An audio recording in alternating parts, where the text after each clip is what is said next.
wearing, diamond ring wearing, kid stealing, wheeling dealing, limousine riding, jet flying, son of a gun, and I'm having a hard time holding these alligators. You're talking to the Rolex wearing, diamond ring wearing, kiss stealing, wheeling dealing, limo jet flying. We Ric Flairing on them niggas. We Ric Flairing on them niggas. You talking to the Rolex wearing, diamond ring wearing, kiss stealing, wheeling dealing, limo jet flying. We Ric Flairing on them niggas. Yeah, we Ric Flairing on them niggas. It's apparent these girls staring. I'm Ric Flairing, gold across my chest. I'm fresh to death, I'm Paul Bearing, not at all scary. When I open like Fetty Wops and find to these circles that's going in like a carry shot. Woo! I'm going in like a Mary Pop off that Mary Crop at the top flow at the Marriott. So questioning me is like questioning you. See, we the best dressed, so come and get blessed with the crew. Not one but two, different ways to slaughter your crew. Committed tat across the chest, I guess she blessed with the truth.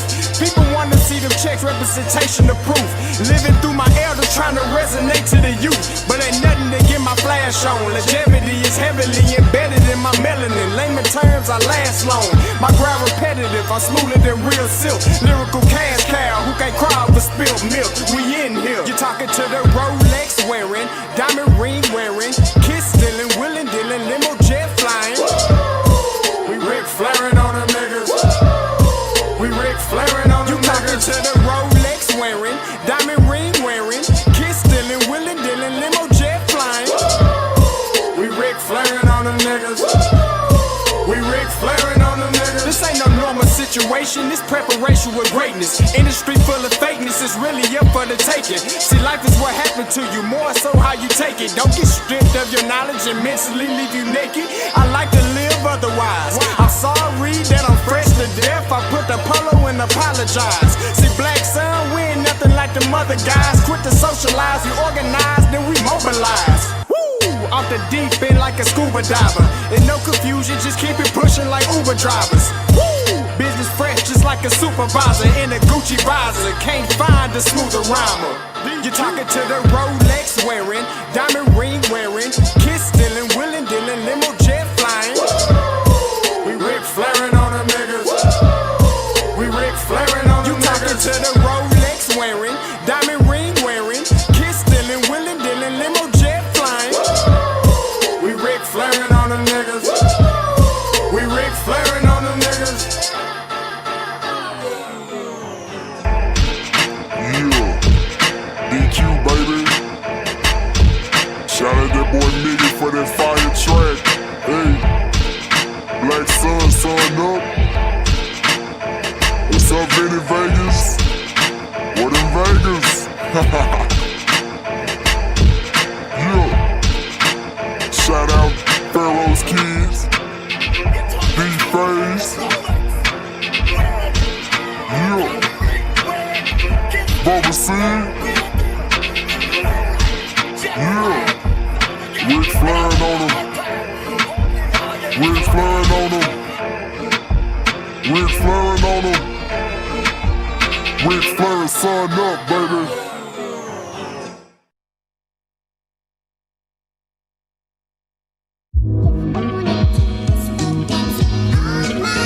Scotty, you going crazy for this one. We see what you're doing, we salute you. Hey, let's get it started. It's Backpack Capital One. What's in your wallet? Got a call from my man A. Scott. I said I got it. Love that you highlighting all of these black colleges. Try to pay me for doing this. Look, bruh, if you don't get off my line with that foolishness, voice of the SWAC, pull up where you at, no cap. If the Brody is speaking the soft facts, my advice, tune in to every show. Captain Petty, but we know that the sergeant is with the smoke. Speculate, just tell me what is we doing. Get into it, okay, look, I'ma say this and keep it moving. My boy Scotty, man, he offered a leash. Black grad, paying college, I'm glad that he called me. Walking, cause we all been taught that talk is cheap. Even primetime knows Scott for the HBCU streets.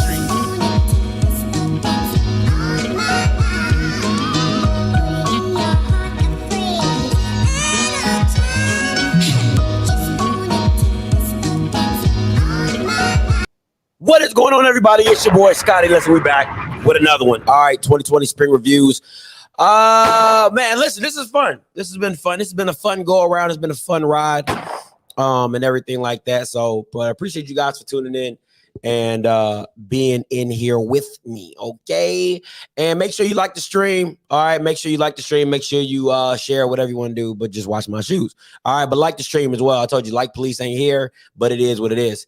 All right. Wipe your feet when you get in here. Wipe your feet when you get in. All right. Listen, before I get into the reviews, I want to give a shout out. All right. One, I want to shout out Dr. Izzy from South Carolina State.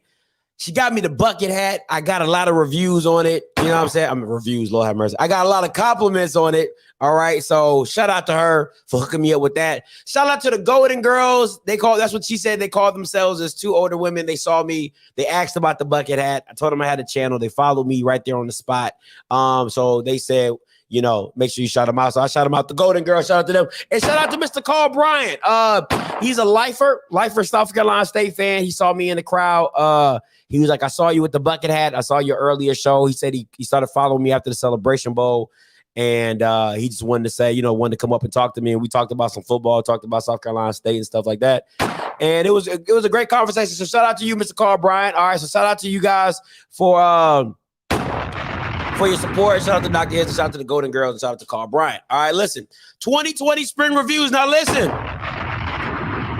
Please, please, please. This is not the time. This is not the time to be.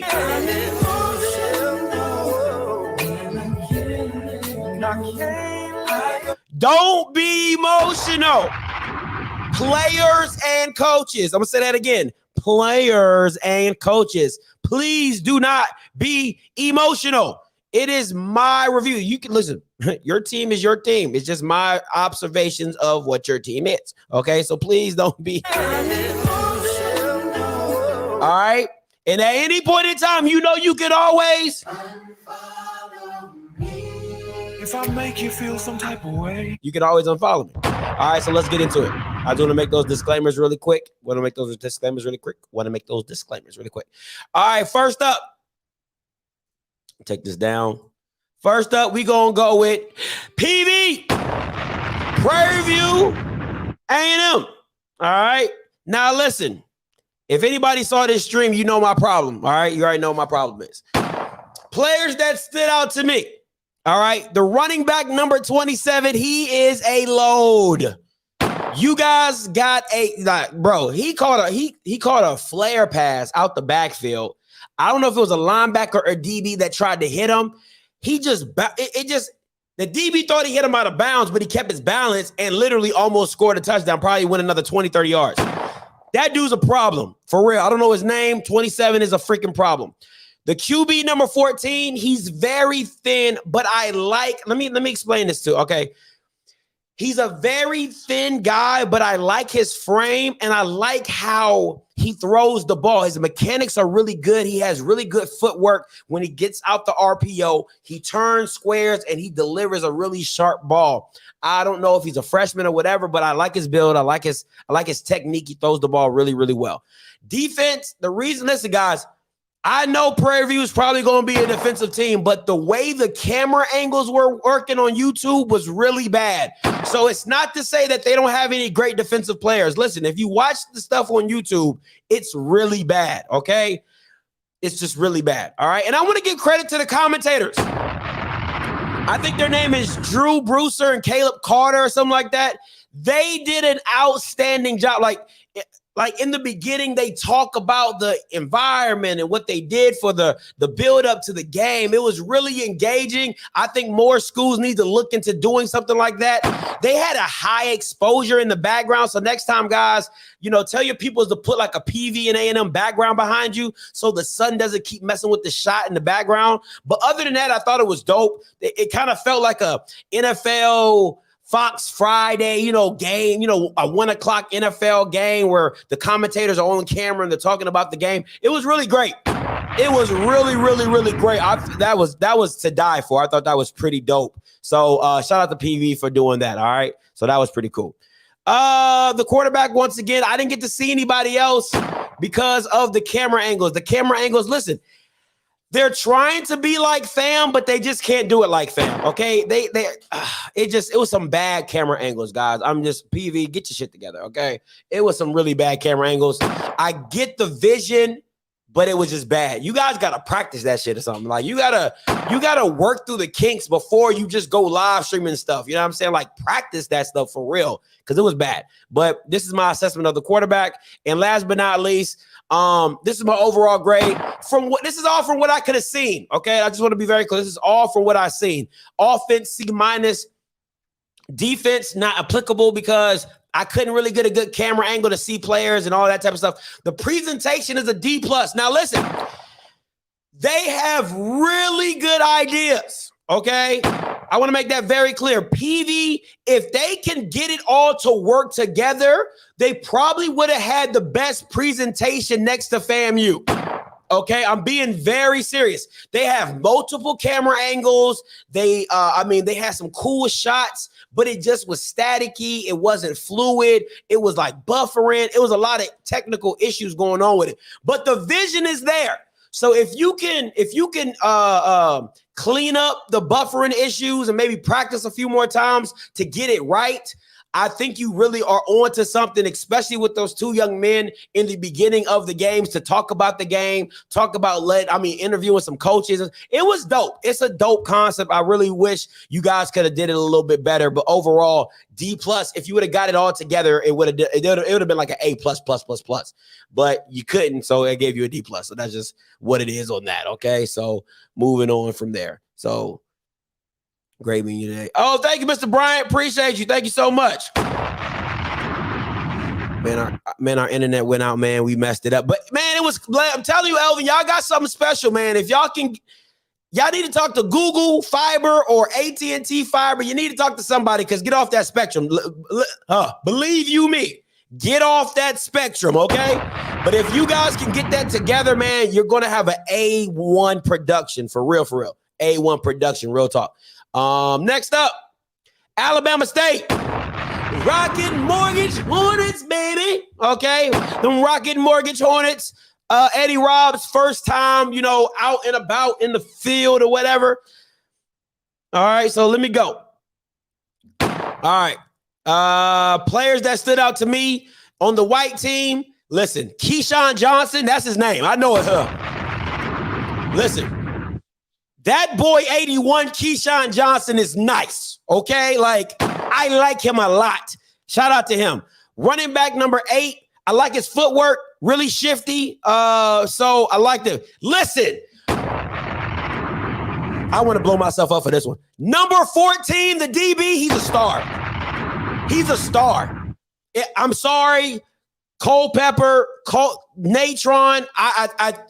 Number 14 is legit. Like, and when you watch DBs, right, sometimes you don't know who's a starter, who's not a starter, and things like that because it's a spring game. You don't know what coaches want to see or whatever. But you got to watch his footwork and his technique. He plays the ball so well. Like when he got a pick in the game, right? And I wish I should have clipped it up. I'm gonna break it down sooner or later, but he plays the inside leverage, right? He's playing inside leverage on the receiver. So if this is the receiver, he's playing inside to stop the slant. So he already knows you're not going inside. So he pity pats it, lets the receiver comes to him. He stiffs him back to the outside. He runs with him, turns, looks, and just goes. It was so pretty.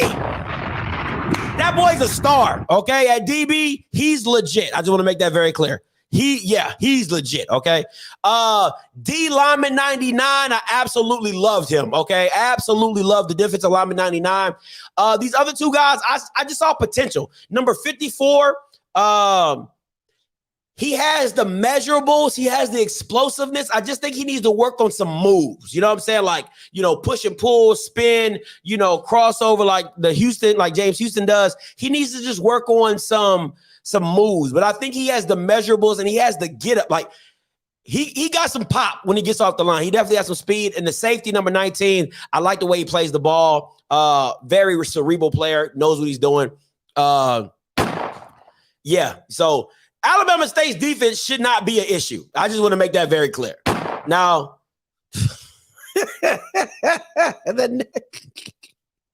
They don't have a quarterback. They did not have a quarterback.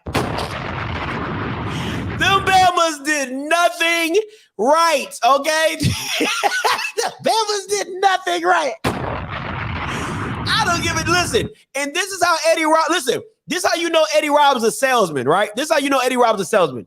He did 7-on-7 before he did the scrimmage, right? This how he try to get you.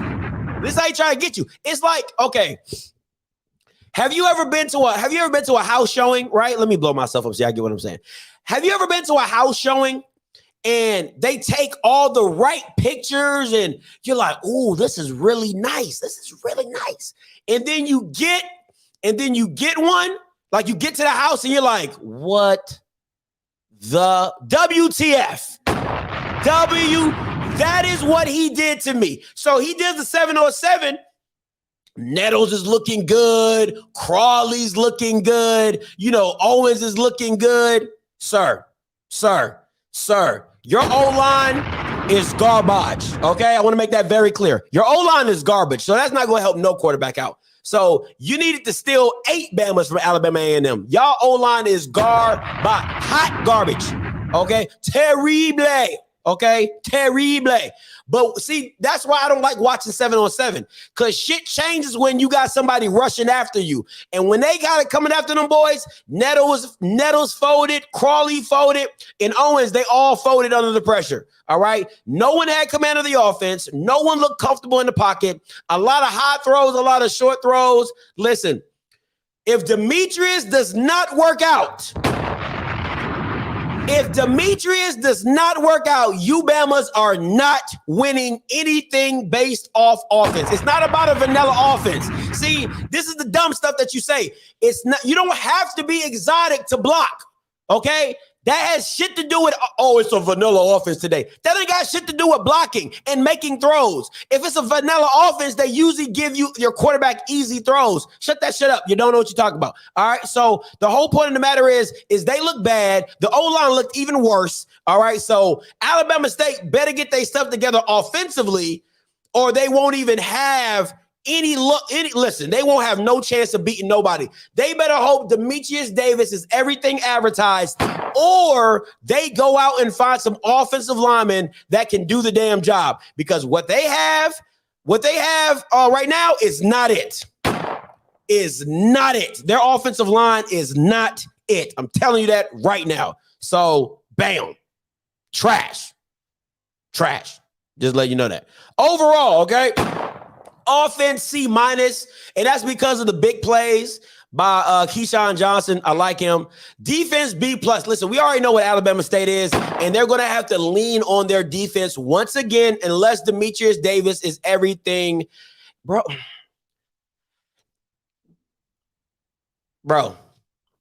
listen to me. At some point in time, you have to block somebody. If you have this is why people just be out here talking, okay? Is everybody going to be healthy throughout a season? No. So the same people you're betting on to be starters, you need your backups to be just as serviceable, okay? And most of them Bamas could not block. Sit your King K-37 down. Sit down, all right? Sit your ass at the house and eat bonbons or something. Damn, shut up, all right? Offense C-, defense B+, presentation D-. Listen, presentation D- is because listen, man, I'm so sick and tired of this one angle view that they have. All right. This one angle view was trash. And I'm glad you asked, Smashed. Trash. It was absolutely horrible. The Bama on the camera didn't know you got to pan out to see the whole formation. Who is running this? Like, first of all, if it's a student, tell the student, keep the formation in frame. That's basic video camera 101 for sports. Keep the whole stuff in frame. That's numero uno, right? Number 2, can we get some multiple camera angles? Y'all Bama just be up there like this the whole time. No multiple camera angles, nothing. It was all grainy. And the announcer, listen, The announcer on YouTube, not the one at the game. The announcer on YouTube, bro. Come on, man. Listen, bro. I get that you're a part of the school. I want to say some stuff, but it is not politically correct. All I'm gonna say is stop brown nosing. Okay, that's all I'm gonna say. I'm gonna say stop brown nosing. He be saying some of the lamest stuff. Oh yeah, that defense was really swarming as one, like Eddie Robb's slogan. What is that? It's trash. Okay, stop it. Oh, they really are swarming as one on that defense. Really? Really? Man, bro. Listen, man. He was horrible to listen to. I'm sorry. He was horrible. Come on. La Basura. Hit me with it, Angie. And Miss Buddy, hit me with it. La Basura. That announcer was not it for me. Okay. He was swarming as one. Oh my God. This defense is really swarming. He said that. Go back. But you know I watch everything. Go back and listen to it. He was like, oh man. So the quarterback did a hard count, right? And anybody who doesn't know what a hard count is, like hut, right? Okay, so I'm teaching you something. So the quarterback did a hard count. The defense almost jumped offside. He was like, oh. They almost got the defense offsides. I'm like, you old Brian Gumble ass announcer, like, they almost caught the defense offside. It was a close one. Man, I was like, man, sit this man down somewhere. That Jay was horrible, okay? Oh my gosh, man, terrible. Just terrible. Just terrible, man. I'm sorry. Y'all need to do better. South Carolina State. Celebration Bowl champs. Let's talk about these champs, though. No, he was a black guy. He was black. Let's talk about these champs, though. All right, 2021 champs. That's my boy Dyson Roberts with the ring on, stunting on him. All right, I went out there. I saw this game live. So let's get it. These are all the people that stood out to me. Number 13, a red shirt freshman. That's what the coach told me. He is a problem. Okay, listen to what I'm telling you. This Bama is Kevin Coleman, like he's Kevin Coleman, but just without the speed, right? Because Kevin Coleman can take the top off. This kid doesn't have that top off speed, but my God, he is a great route runner. He is so fluid. He's a problem. He's going to be a problem, okay? Number 13, really good. Running back number 28. He is a backup to the backup. Really good, really shifty. And wide receivers number 87 and 86, they really stood out to me. Both made big catches. I like those guys. Awesome. Listen. This Bama, I don't know what his number was. I don't know if it was 99. I think it was 99. His name is Baker or Brown or whatever his name is. This Bama is too big to be moving as fast as he was in the game. I'm talking about, it says shifty, not shitty. All right. It says shifty. All right. It's a small F. It's a small F. Okay. Shifty, not shitty, shifty. All right. I don't know, man. He did a few stunts. He got to be over 290. And I'm talking about just, oh my God, that problem, okay? This Bama right here, problem. This 95 problem, okay? This Bama is a problem. He's crazy. 65 problem, okay? DB number 19, good. All right, he's really good. He's solid. He stood out to me. But this 24, I want to talk about this 24.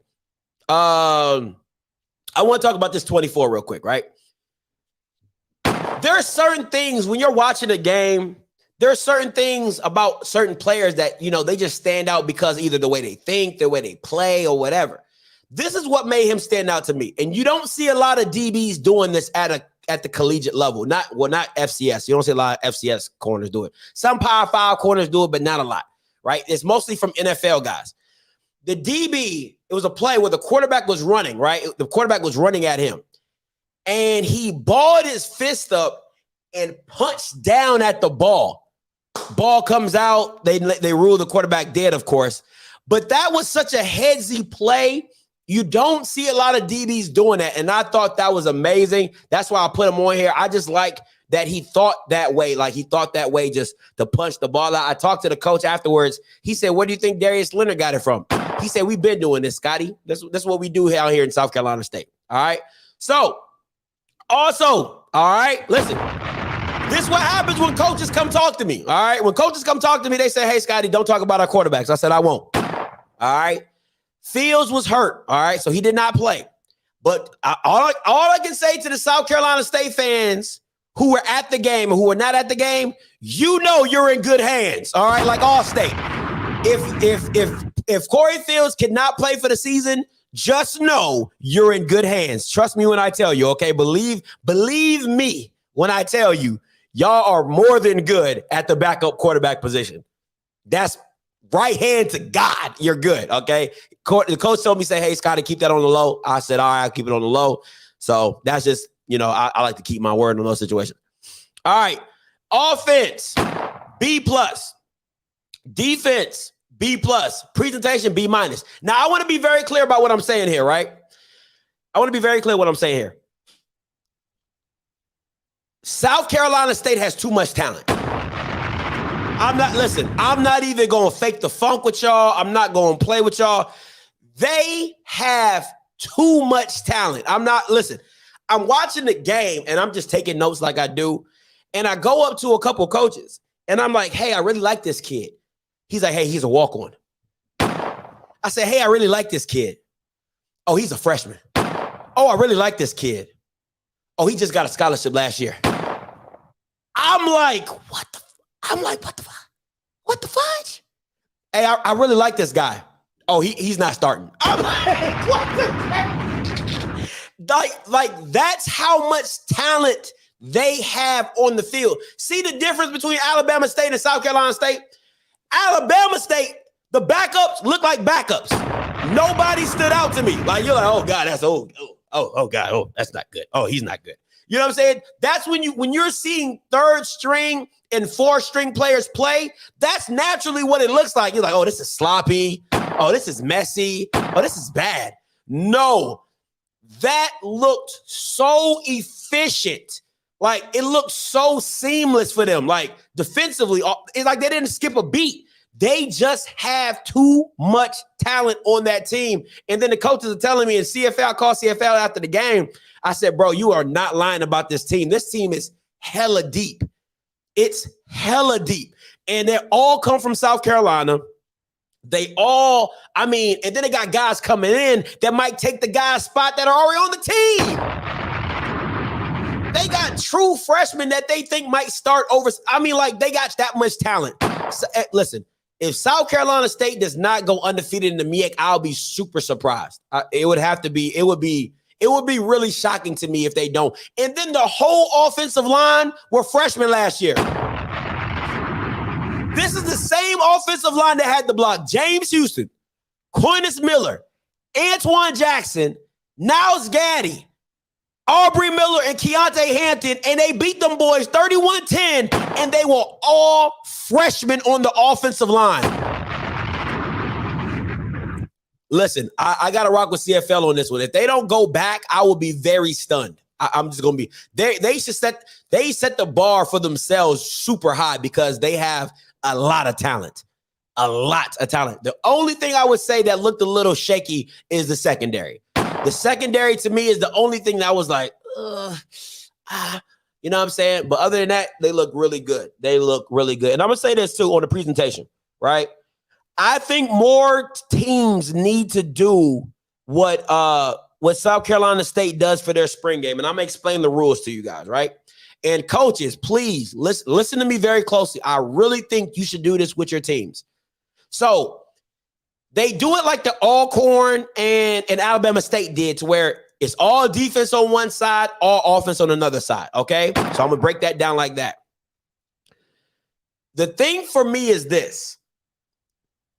The defense got points by getting 3 and outs.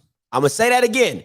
On the first possession, if the offense does not get a first down, the defense gets 2 points for the 3 and out. All right. So that's how the defense gets to score. And then the offense scores normally. So if the defense gets a turnover, I believe it's 3 points. If they get a 3 and out, it's 2 points. If they get a pick six or a touchdown recovery, it's a regular scoring play. So that's how the defense scores points. So that's what makes it even more competitive. If you get what I'm saying, it's a really good concept because one, and there's no punting. There's no punting, only field goals, right? So the game was going a lot faster. I mean, it was really, they got a lot of drives in a short amount of time. I think a lot of schools in the SWAC should kind of adopt that mindset because think about it, right? If you split your team in half with the draft and all that, well, if I'm a defensive guy, if I'm the best defensive player, and we got a lot of defensive players, and we got like the backup quarterback, we not really going to be able to score very much because, you know, it's like, damn, like this dude suck, man. I play against him every day. He suck. So why do I want him on my team? So I think, and then offensively, you just keep going through your quarterbacks. You know what I'm saying? Like you really keep going through your quarterbacks. I'll say this. I'll say this. I'll say this. If South Carolina State was in the SWAC, I would have to put them over Jack. They would probably be number 1 or number 2 in the power rankings for me. I'm just being dead ass. I just think they're that good. They're that solid on both sides of the ball. I would put them in front of FAM because FAM doesn't know the quarterback situation. I really would put them over Jackson State because they beat them head to head. So I got to give you that. So they would definitely be number 1 in the power rankings to me. If South Carolina State was in the SWAC, because all about, the MEAC's a mess. If them Bama's is in the SWAC, all right. No, I'm just telling you right now, they wouldn't go undefeated. Okay. They wouldn't go undefeated. I'll stand on that. They wouldn't go undefeated, but they would definitely make a play for the SWAC championship. I definitely believe that wholeheartedly, but you know, it is what it is. So that is it. That's my spring review. I'm gonna open the call lines up for a little bit. You are the only participant in the conference. I don't like this. I never liked this. First offense versus second defense. I hate it. I always hate that because you don't give your offense a real look at you know, a tough defense. Like I always like 1v1. Like I just like, if we that good, we should be able to beat the first team defense. That's just my personal opinion. So if you want to call in 516-259-9041, 516-259-9041. I never like those matchups, that 1 versus 2, 2 versus 1. Because come on, man, like your second team offense is supposed to be better than your first team D. Come on, that's never going to happen. That's really, realistically, it's never going to happen. You know what I'm saying? So I never like those matchups. I like 1 versus 1. Like, that's what I like. You know what I'm saying? And then when you go 2 versus 2, if you see a kid killing the 2s, okay, we're going to move you up with the 1s. Let's see what you do with the 1s. You know what I'm saying? Like, that's my mindset. I hate that 1v2 and 2v. I hate that crap. All right? I hate that crap. That's just me personally, man. But you know what I'm saying? I just think that it was a great thing. And I'll tell Alabama State fans this. You better really hope that your defense is as advertised, because offensively you look very pedestrian. But now I listen, there's some stuff that I do know of some players that you have coming in. All right. Some skill players. So, all right. You know what I mean? We all know about Demetrius Davis, but some other skill players that might be coming in as well. But that shit ain't going to mean nothing if you can't block. That's all I'm going to say. That's all I'm going to say. All right. So your offensive line was pretty young last year too. They did really well. So you need that offensive line to really step up and to be an asset to that team, because if you can't block for Demetrius Davis, I'm giving the job to Demetrius Davis off the rip, because watching them Bama's play quarterback was horrible. Okay. Horrible. All them Bama's. Now I do like Crawley. And the reason I like Crawley more than anybody else, because to me, when they went into Jackson, he played the best. All right. He played the best in my personal opinion. So that's just I would if Demetrius didn't win the job, my next up would be Crawley. I like Crawley a lot. I think he's probably he's the next best thing to what you need to get the job done. So that's just me. But yeah, Nettles and Owens, one of them Bama's got to transfer. I ain't even gonna lie to you. One of them Bama's got to transfer because it's just no way. Like somebody's gonna be 4. And if I'm being honest, it would be Nettles is going to be last in my personal opinion because the reason I'm putting Nettles last is this, right? The reason I'm putting Nettles last is this. You've had the most time to start and had I won't say the worst progression, but you had the most stagnant progression. You had all spring, right? They gave you multiple chances in the fall season to get to keep the job. And there was just like a QB carousel because you couldn't keep the job. And you looked really good in the spring. And then it just seemed like it just never came back together in the fall. You know, that's the tough thing about it. So I don't know, man. I don't know. Hey, what's up? You live? Talk to me. What do you think is the biggest problem with SWAC quarterbacks? That they're raw. It's hard to find all the really, really polished guys are usually Power 5, or they go to a program where, they feel that, like a North Dakota State or South Dakota State or James Madison, a team where they feel like being a quarterback there, they can take me to the next level, or I feel like I can make a progression. A lot of SWAC quarterbacks are just usually are athletes playing quarterback. They don't have the true sense of being quarterbacks. So you get that athlete guy who can run and throw, but he doesn't really have accuracy. He doesn't really have timing. He doesn't understand, schemes or concepts very well. You know what I'm saying? So you're really teaching on the fly. You know what I'm saying? Like because usually those guys were the guys in high school, the quarterback they just be like, yo, make a play for us. Okay, cool, coach. Juke 5, 6, 7 people, you know what I'm saying? And throw it deep and then bam, it's a touchdown. But when you get in college stuff, people are faster, talent goes through the roof.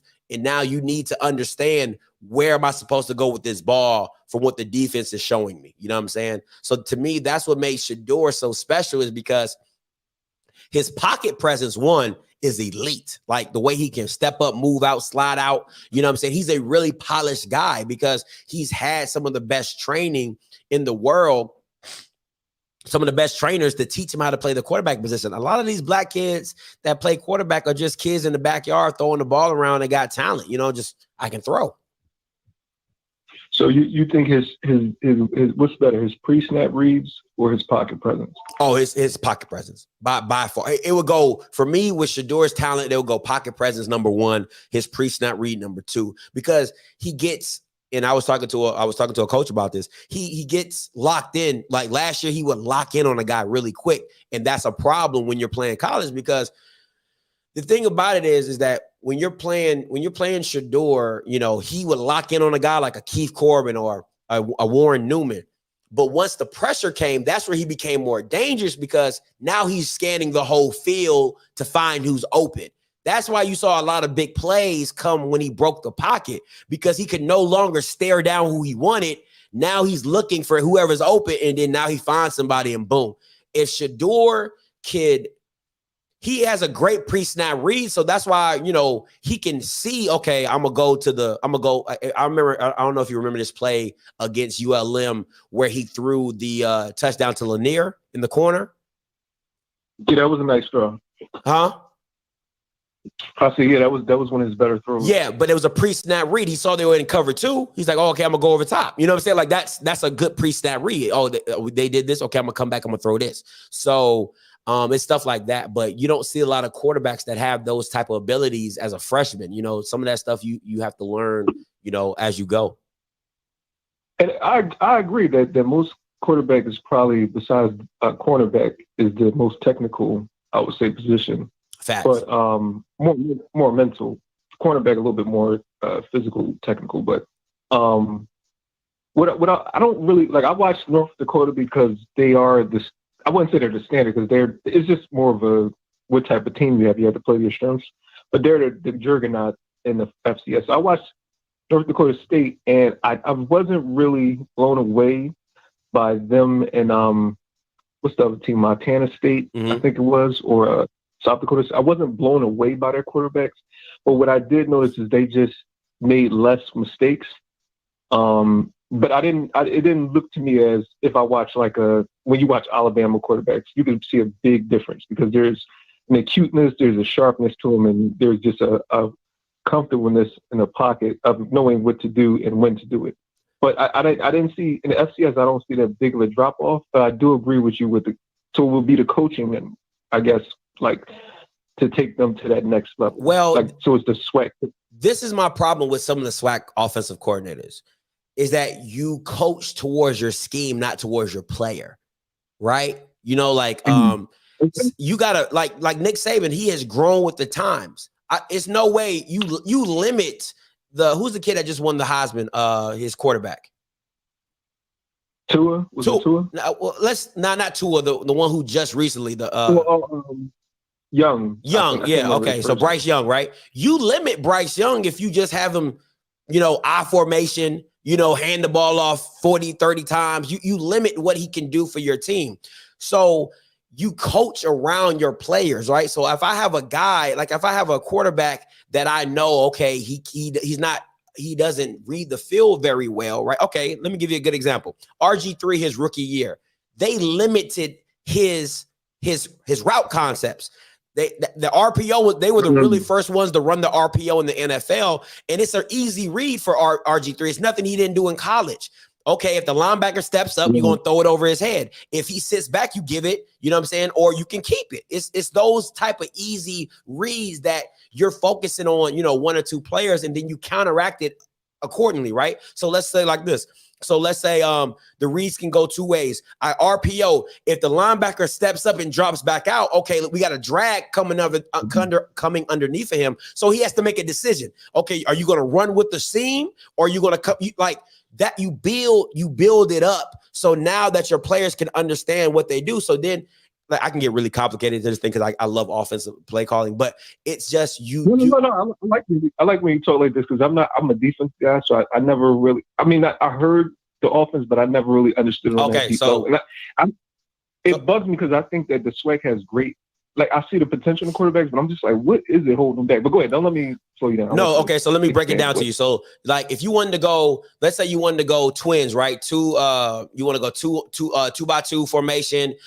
You have you can have a tight end. What's that give me? 4, 5 on the line. That's 10 a quarterback. Nah, I'm gonna go 2-by-1. All right, so I'm gonna go 2-by-1 left side, right, and I'll have a running back and a tight end, right? So I do the RPO with the running back. The tight end runs the seam. I'm reading the linebacker. That's my first read. If he drops, I know I got my second guy, the Y slot in the slot. He's coming on the drag. And on the third guy, I can have him doing, I call it a GTFO. It's called get the fuck open, right? So you just try to find a spot. Yeah, my coach used to call it GTFO. Used to find a spot between the corner, the safety, and the linebacker, in between that triangle, and you sit right there. So now that's my read. So my first read is the seam. Okay, the linebacker's dropping. I got the drag. Okay, if the middle linebacker steps down, okay, I can't go there because he's going to mollywop him. I know I got the GTFO because the corner is going to be dropping. The safety is going to be dropping for the seam. The linebacker probably won't get over in time. So bam, I'm going to hit the GTFO.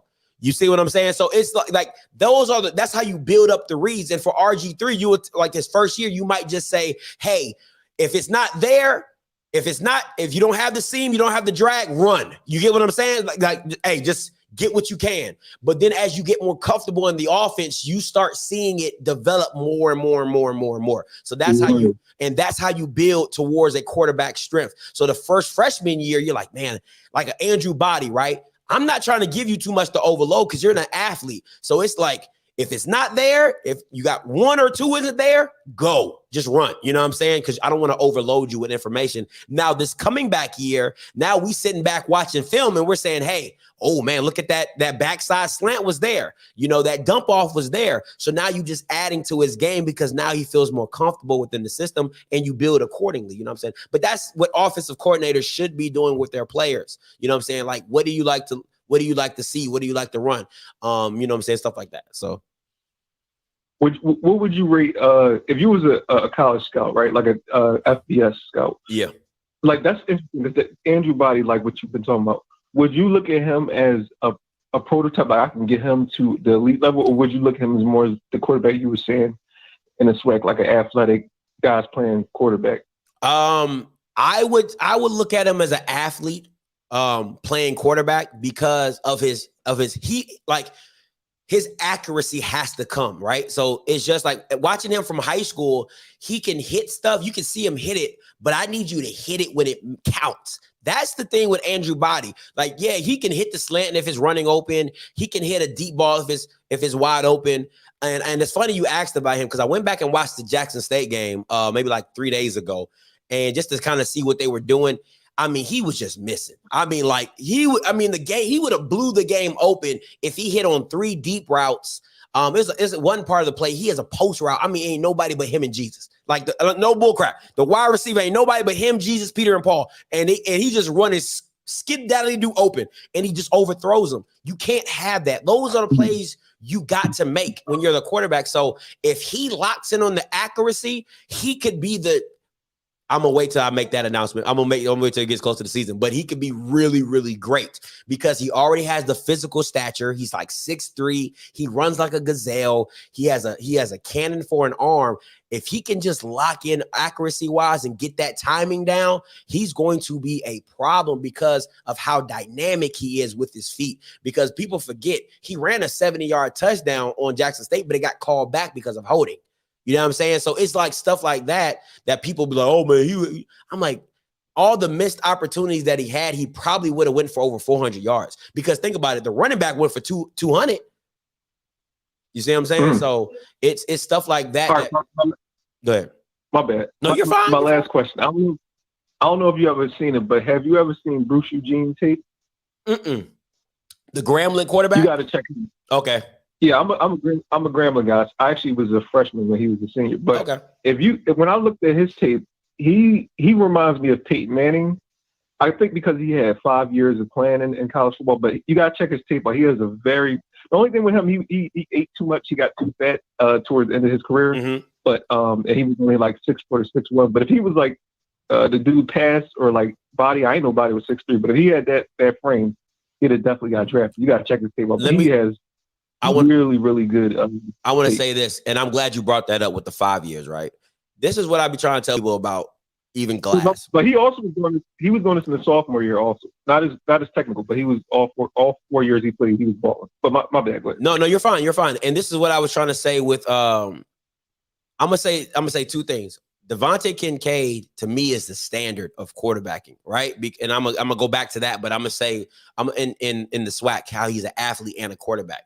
But Akil Glass is what progression looks like. 5 years in the system, you know it like the back of your hand. And then they know you like the back of their hand. You know what I'm saying? So they're calling plays that they know you feel comfortable with. Because if you really break down Akil Glass's tape, he's not a Patrick Mahomes type of guy. He's more of a Tom Brady, dink and dunk, boom, boom, boom. You know, he'll work it up the field. He'll hit you when you get into the second window right on time. Though he's very good at anticipation throws. So a lot of stuff that you're like, oh, that's a big throw. It really wasn't. It's just a big throw that he hit at the right time that the guy took it the extra 30 yards. You get what I'm saying? So it's just stuff like that. But when you grow up in a system like Akil did, you have a lot more understanding of the concepts. You've seen the defenses, you know where I'm trying to attack. So your 5th year senior, you're like, bro, come on, man. Like, it is what it is. Now, the reason I say Devontae Kincaid is the standard, right, is because of this. For me, is because of, and people say McNair is a standard. I get what you're saying, like, but at the same time, McNair had like gaudy numbers. Like, come on, bro. Like, That's like a generational talent. Like he can't be the standard if he's a generational talent. That's like saying Randy Moss is the standard. You're like, bro, it's not too many Randy Mosses in the world. Like, oh, Megatron, like Calvin Johnson. Oh, he's the standard. Like, who's 6'8", runs a 4? Anyway, so, but anyway, my thing is this: when it comes to Kincaid, is because he gave you the quarterbacking, but he also gave you the athleticism. That's what was so like when I went back and watched some of this stuff, I'm like, he's throwing dimes. I'm talking about stuff, back shoulder, on the run. I mean, how you want it, slant, backside slant, 15-yard out, come back. However you want it, he can give it to you. And he can shake and bake you and take you for another 10 or 15 yards running. That's what I'm saying when it comes to he's the standard, because he's not something you can't see again. You get what I'm saying? Like McNair is like McNair. This man went for the Heisman as FCS. Come on, man. Like that's what I'm saying. Like, that's just not realistic. You're not going to see that again. You know what I'm saying? But when I'm talking about something you can see repeated, that you want, the kind of quarterbacks you want in the SWAC are the Devontae Kincaids, the Bruce Eugenes, like you spoke, the Akil Glasses, the Shadors. You want to see those, the Andrew Bodies, because you want to see if quarterback play comes up in the SWAC as a whole. Because SWAC, like when I talk to coaches and I talk to because I have some former NFL scouts that my coach in high school used to work with, and I talk to them just trying to break down film and stuff. They always say skill position, not a problem. You can find a safety. You can find a DB. You can find a receiver. Skill guys are it, but it's the trenches. It's always the trenches. So they judge quarterbacks a little differently because they either might have too much time or they don't have enough time. You see what I'm saying? So it's like, bro, like y'all can't get it together. And then, it's just an athlete back there throwing and running around. So yeah, but man, hey man, I love it. Thank you, man. I needed a good call like this. I like just talking football sometimes. No, the X and O's, man. I'm not even gonna say everybody's been saying it, but I think I see you more as a scout, but because I don't think you might have the patience to coach. But for scouting, I can definitely see that in the future. But I'm gonna just I'm gonna throw this out because I'm trying to get a little spicy. One for men in SWAC. 1 McNair, 2 Eugene, 3. That's a tough one, but I'll go with the dude from Tennessee State. Actually. What was that guy's name that got drafted from Alabama State? He died a couple years ago. Tavares Jackson? Yeah. I'll go with him, number 3. And I guess other people can get a 3, but that's for me. Okay. Man, hey, man, I really appreciate this call, man. Thanks a lot, man. Real talk. Yeah, S-Class Entertainment and the Musa, but S-Class in the chat. All right, Tuesday, I got you. All right, man. Have a good day. You too, man. Peace. Man, that was a good conversation. I like football questions. Like, I love football questions because that's my sniggity. I love some football questions. Yeah, so but yeah, rest in peace, Tavares Jack, T-Jack, you know what I'm saying? Rest in peace and condolences and stuff like that. But listen, guys, so that was my assessment on the spring reviews. If you guys want to call in, 516-259-9041, 516-259-9041. Yeah. Okay. QB Cleve McCoy from SCSU 4. Yeah, I don't know that. So, I don't know him anyway. So can't speak on that. But yeah, man, I think I think that this year in the SWAC is definitely going to be interesting. Scribble won the QB battle at A&M. Is that even a question? Is that a?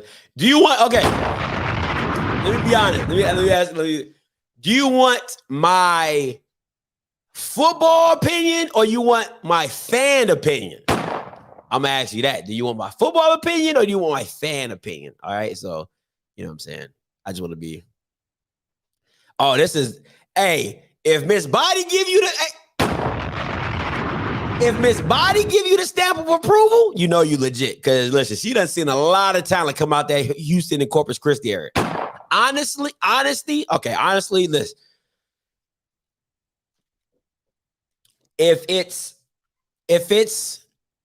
okay. How I'm gonna say this. If A&M, I don't think A&M understands Quincy Casey, right? And this is my personal opinion. This is my home opinion. I I feel like they have a system that they just run, right? They're like, hey, we do this. We do it very well. This is what makes us successful. Boom, boom, boom. I think that fits. What's that guy's name? Xavier. I think it fits Xavier really well. What Akil ran, I think that fits Xavier wholeheartedly 100%. He can command that thing. I don't think that fits Quincy Casey's skill set, right? Quincy Casey is a gunslinger. He is, and you guys can be mad. Okay, I won't say Patrick Mahomes. I'll say he's a Dante Culpepper, right? He can bomb it. His arm talent, I'm telling you guys, like y'all don't, I'm telling you, his arm talent is stupid. I just don't think they are building an offense that fits Quincy Casey's abilities very well, right? Yes, he can do the dinking and dunking and all that type of stuff and all that, but his true gift is throwing the ball over your head. Something Akil Glass could not do at Quincy Casey can take your off. Let me be very and listen to me where I say this, right? Listen to me when I say this. Listen to me when I say this. If you remember Alex Smith with Kansas City, right? That's what Xavier is, right? That's what Akil Glass is. In my opinion, this is my opinion, right? This is my opinion, strictly my opinion. It's going to be solid. You're going to get wins. You're going to, it's whatever. But to make your team dynamic, Quincy Casey can just, he can just throw that thing. Like you're talking, it's the difference between Alex Smith and Patrick Mahomes. Now, once again, I'm not calling Quincy Casey Patrick Mahomes. I'm just talking about the explosiveness of the offense. You see how it completely changed when Patrick Mahomes came in. You know what I'm saying? Just big arm, big talent, and I can just throw this thing. So I just feel that they need to incorporate that by having more down the field passing, not the short intermediate stuff all the time, down the field passing. So if they stick to what they do, Xavier is perfect for it. I'm not even going to lie. He's solid. He can get the job done. If they fit to what Quincy Casey can do, you will see a different style of offense, and I think it could be more explosive. Yeah.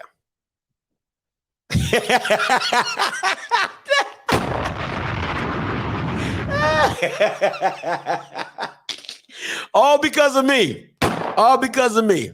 All because of me. I will not be answering that question. I double plead the fifth. Listen, great question. I think they can be really special if you run it like RG3. If you run this offense like Washington Commanders did when RG3 stepped foot in the Washington Redskins, man, don't about that stuff. When they were the Washington Redskins and RG3 was the quarterback, if you do RPOs, like listen, man, go back and watch Jalen Jones against the Southern game. Okay? Go back and watch that game. They could not stop the QB power. Jalen Jones's feet is power 5. Okay, listen to what I'm telling you. His feet make him power 5. His arm, FCS. Feet, power 5. So if they can do something to where they feel comfortable that he can run, he can do QB powers, he can do RPOs, he can have 1 or 2 reads. Bethune-Cookman, listen. If we're being a whole buck, if I was the offensive coordinator, I would put Kamari Everett everywhere. Jalen Jones and Kamari Everett would be like this. This is what that would be like. They would be defenses would have to double team Kamari Everett if I was the offensive coordinator, because I'm putting him everywhere you don't want to be. Okay, I'm gonna have him on the outside. I'm gonna have him on the inside. I'm gonna have him in line. I'm gonna have him everywhere. You know what I'm saying? And I do think you need what Grambling is doing. With the big receivers, you need that for Jalen Jones. You need big guys who can body corners and give him a big target window, because Jalen sails a lot of his passes. They go high. When he rolls out, he throws really well, but when he's in the pocket, they go high. So you need 6'3", 6'4" guys that can run slants for him, protect protect the ball from the corner through their body, and he can go up and have a high catch radius. So yeah, you couldn't put him in FAMU's offense because FAMU got all the little guys. You know what I'm saying? He couldn't work there. They need big receivers, and they need to do some RPO stuff. A lot of what I'm gonna say this: what Andrew Body does with if I was Bethune-Cookman, I would literally steal the Texas Southern playbook and give it to Jalen Jones. That's exactly what I would do. They do that triple option with 2 running backs. That's exactly what I would do. I would steal that playbook. I would watch all their games, steal all their plays when it comes to that 2-back triple option, and I would run that with Jalen Jones. Absolutely. You're absolutely right. Coach Green, you're absolutely right. You told me about the kid after the Rice game. You are absolutely right. I will give you 100% credit. I will give credit where credit is due. You definitely told me about Andrew Body before anybody else. Absolutely. Absolutely.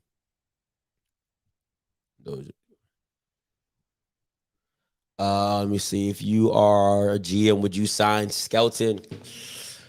It would all depend on his 40. It would all depend on his 40 for me. If he ran a 4.5 or less, yeah, because then I would use him as a special teamer. If he ran anything over a 4.5, I wouldn't sign him. I'm just being honest. Now, USFL, listen, Skelton in the USFL or XFL, oh, he's going to kill it.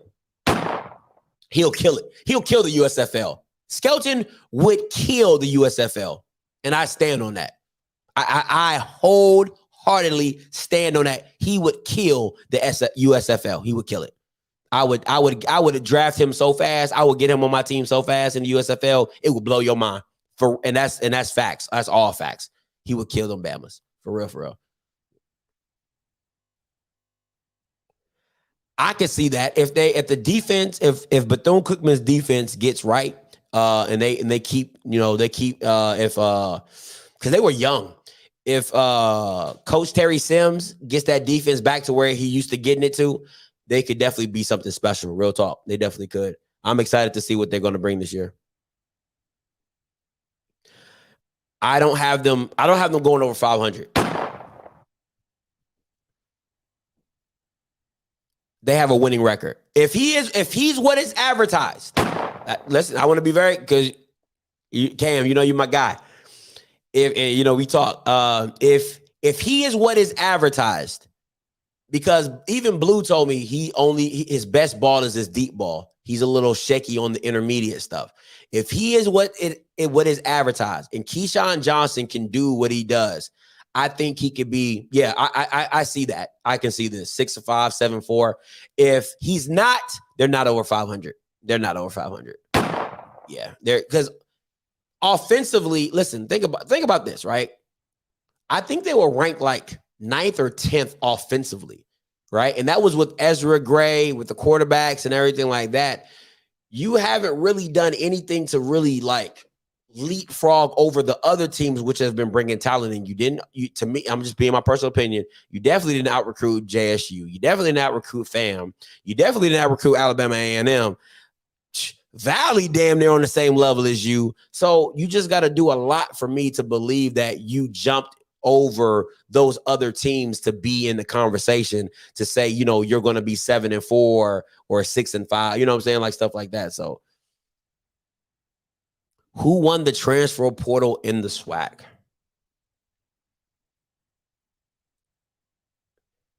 I don't think y'all going to agree with me on this one, but I would have to say Southern. Like, I would really have to say Southern. And the reason I say Southern is because they addressed their needs, right? They knew they needed a DB. They got, man, listen, them boys are big, okay? Listen, them Bamas is big. 6'2", 6'3", you know what I'm saying? Like, Southern really, because think about it, right? Think about when you're talking about Southern. Southern didn't have a lot of holes. Think about that. Southern didn't have a lot of holes. Quarterback, wide receiver.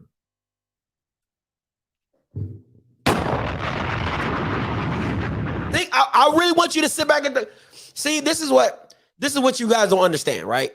It's about holes, right? Holes in your team, right? And I'll break down all the holes, because just so you understand what I'm saying. Grambling has so many holes, it was ridiculous. Defense was fine, but offensively, you got so many holes and so many questions, you don't know what it is. Alabama A&M, your defense was trash. I mean, like at the bottom of the trash can where the juice and the maggots be sitting at, that was your defense. So to me, anything above in that trash can you're gonna be like, oh, we had great success. Oh my God. Yeah, that's nothing. That's not good. Okay, not good at all. Jackson State didn't really. Who did you get from the transfer portal that you can trust? Once you get what I'm saying, like who did you really get? Because your offensive line is still trash. You know what I'm saying? You don't know. Your offensive line was trash last year. You lose Antoine, you lose James, you lose Coinus Miller, your 3 best D linemen. You lose your 3 best D linemen and Keontae Hampton. So you have a lot of holes to fill. And the most of the kids that you got, Kevin Coleman and Travis Hunter, they're not transfer portal guys. So that's why you didn't win the portal, in my opinion, right? So Southern, to me, won the portal. You got Trey Lane, the white TJ Watt, right? You got Greenhouse, you got DBs. All your DBs have transferred in for Power 5 schools, and you were the team with the less holes. You were the team with the less holes. You had all you needed. Your offensive line. The only thing you got to do in your offensive line was replace Jatier. I cannot say that. Carter. You got to replace Carter. That's a big loss. You got to replace him. Your D line. You kept Jordan Lewis, right? And you added on to that D line. Your linebacker core was solid. Your DBs is what was iffy, and your receivers. So now you got to see what you got at quarterback, receiver, and the rest of it was pretty much good. So that's why I say they didn't have a lot of holes to fill, and they were never in a situation where they were at the bottom of any statistical category. They weren't at the bottom of anything. Like they weren't like the bottom transfer of this and the bottom transfer of that. They weren't any of that. So they were always in the mix of everything, running, offensively, passing in the mix. They was kind of at the bottom of the passing, running in the mix, defensive in the middle. You know what I'm saying? They was always in the middle of the pack. Nothing was super bad. You know what I'm saying? Jack State O-line, super bad. You know what I'm saying? So you had to replace that. So nothing was super bad on Southern that you were just like, other than the quarterback. So in my personal opinion, that's why I went with Southern. I think they had the best overall. Coach Green, I'm gonna tell you right there, don't get on here asking me a million questions. Ask your questions and we won't get you off, okay? Hey, caller, you live, talk to me. Green, I'm gonna tell you right there, don't get on here asking me God damn, bro, you did it again.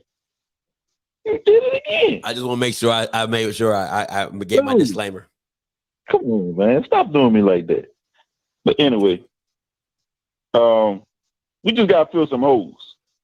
I mean, not holes. We just got to get some depth. Since, spring game's over with, now we just got to add depth to our D-line and O-line. Just have some depth, because that's going to be the key, too. You got to have depth at them positions. The D-line and the O-line, you got to have depth. So, Southern add that, I feel like we'll be all right. Yeah, to me, it's quarterback. Your quarterback situation was the biggest. I think with the style of offense that Dooley is going to bring helps you out so that you don't have to have the best quarterback. You just need somebody who can read the field, run, and you're good. And you got running backs for days. Yeah, you got running backs for days. And like I said, if you can't run the ball, like nobody can run the ball like Southern. I'm like the next closest team is Valley.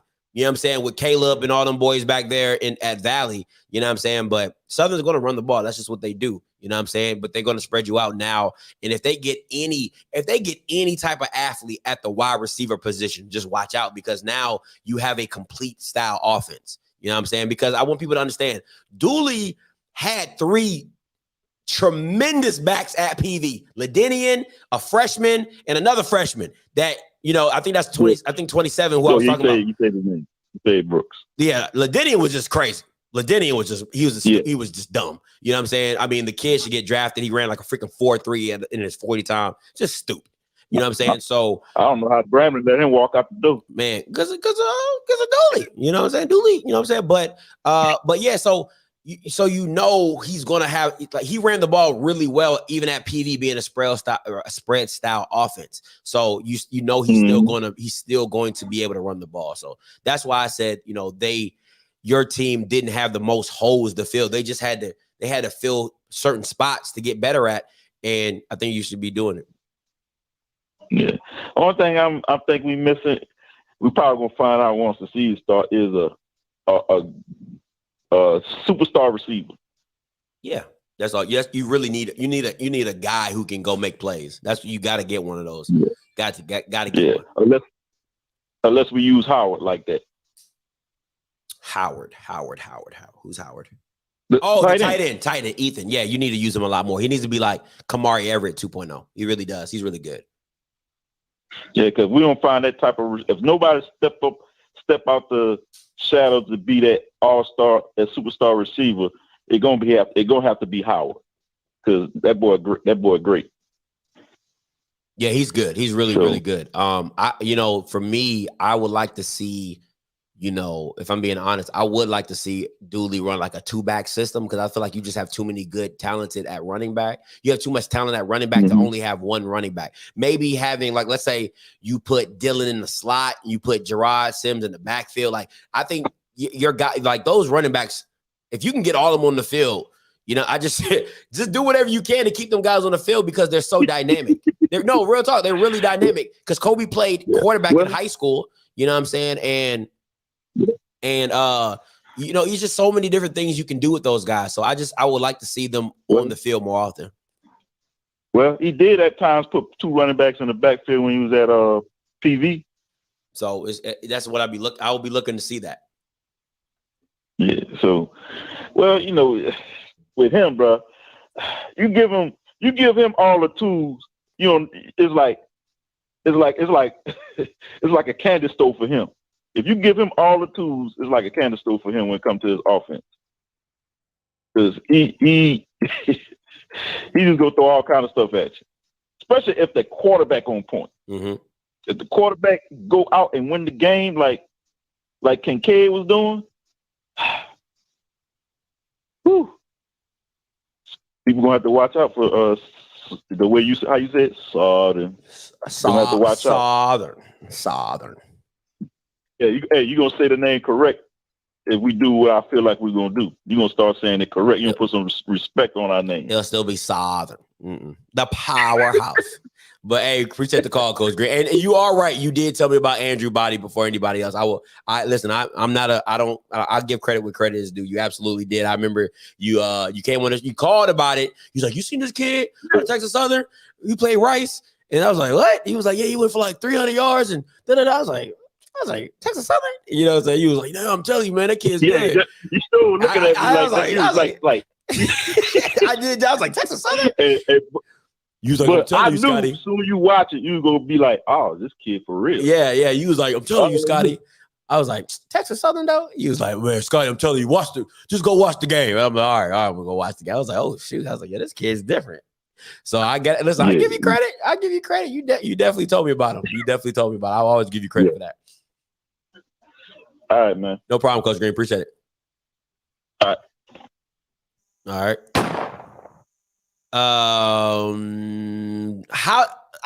Somebody explain to me how they feel that Texas Southern, okay? I mean, not Texas Southern. How did Jackson State win the transfer portal? I just need somebody to try to just relay that to me. How do you win the transfer portal at Jackson State? I just want somebody to understand that to me, because I don't feel that you did anything in the transfer portal that was like, oh my God, amazing. But we listen, let's be real. Let's keep it a whole buck. Nobody knows what you really get in the portal. Okay. Like, you have to hit. It's like, it's like finding a needle in a haystack. You just got to hit. You know what I'm saying? You could say these guys are going to be good, or you could think these guys are going to be good, and they get out and they can stink up the joint. So let's just keep that in perspective, right? Nobody really knows for sure what you got, what you've got in the portal until you see it on the field. You know what I'm saying? So let's kind of overarch that to kind of say, like, all right, you don't really know. We're all speculating. All right, we're all speculating too. Oh my God,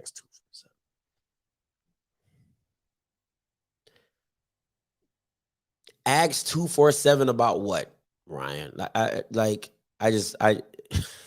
that has nothing to do with the transfer portal.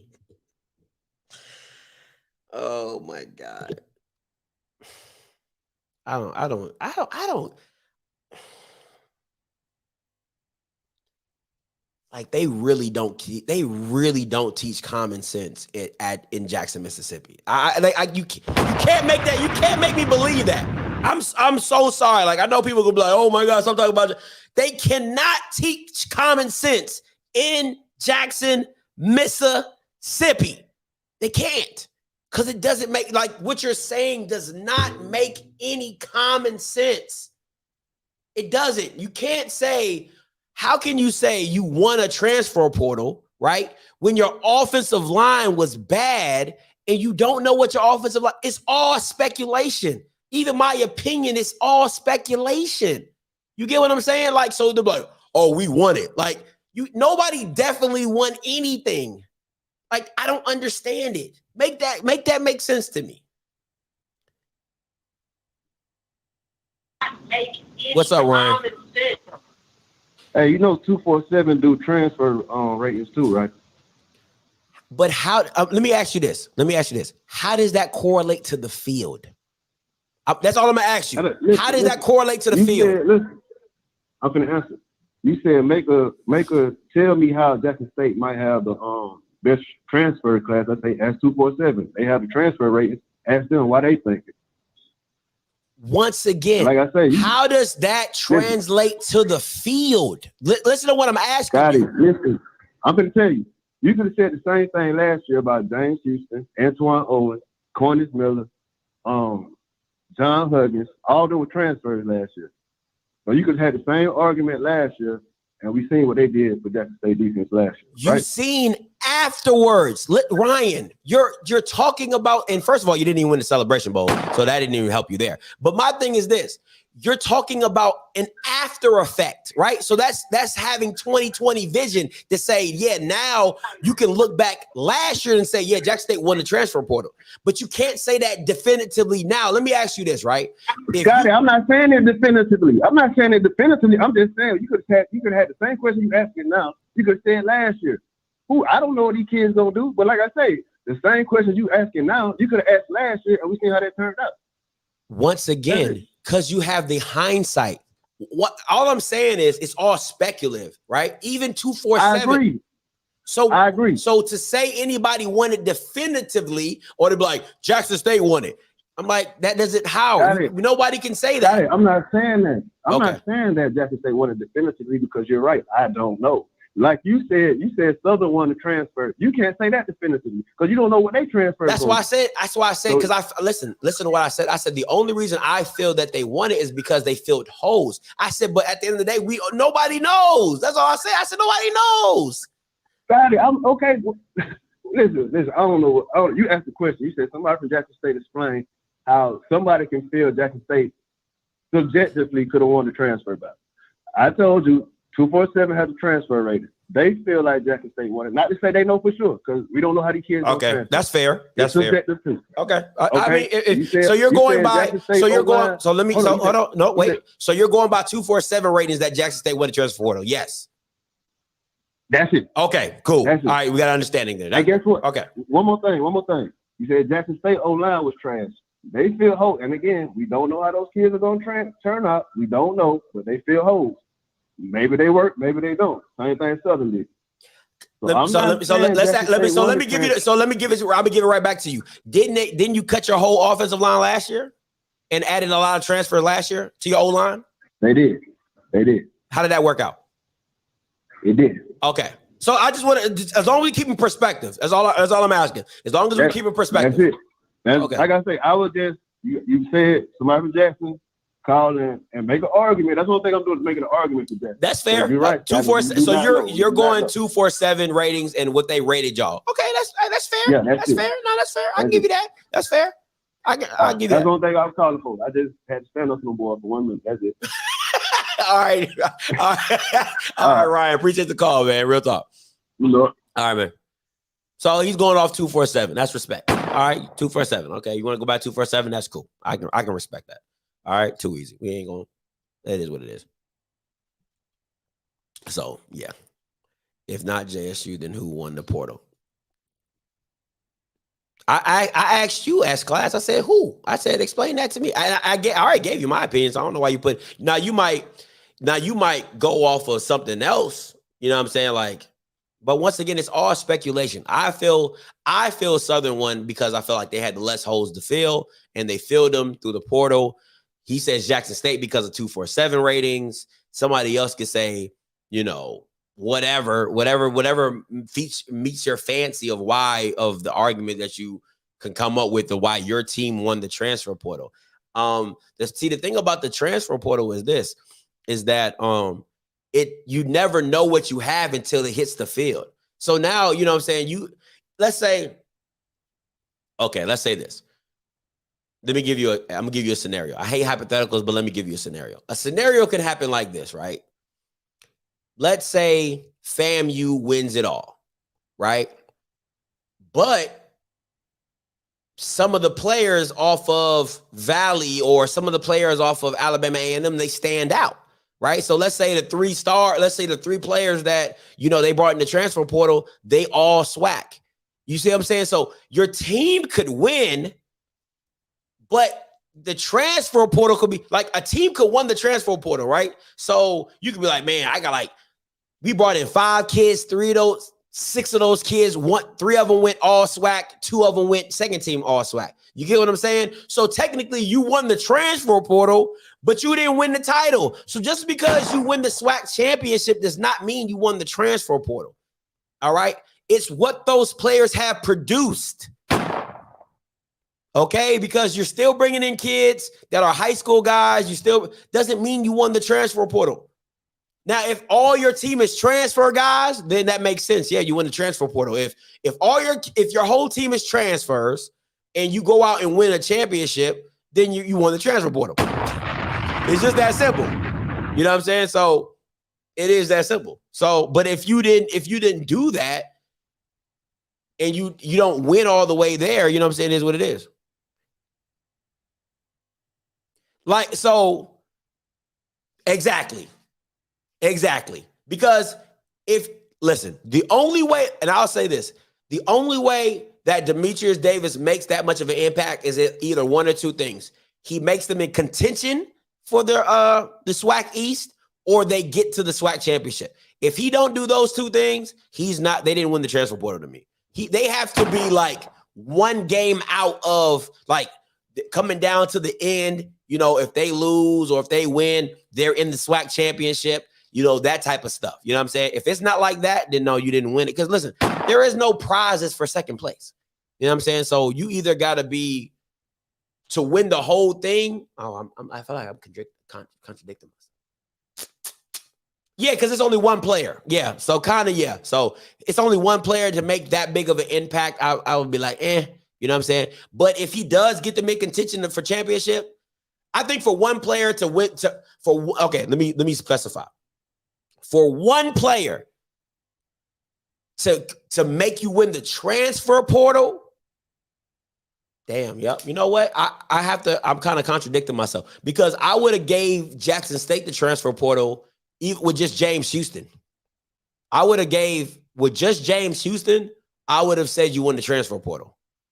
You know what I'm saying? So I would have, so I'm kind of contradicting but he did make that much of an impact. He was also, so I think if you had a player that was as transcendent as a James Houston that made your team that much more harder to beat, if Demetrius Davis is that guy, then yes, if he's that guy, right? If he becomes that guy, then yeah, I think I can give one player to win the transfer portal because I would have did it with James Houston. If you guys didn't bring nobody else, and just James Houston was James Houston, and y'all did what y'all did and still lost or whatever, or even got to the SWAC championship and lost. You know what I'm saying?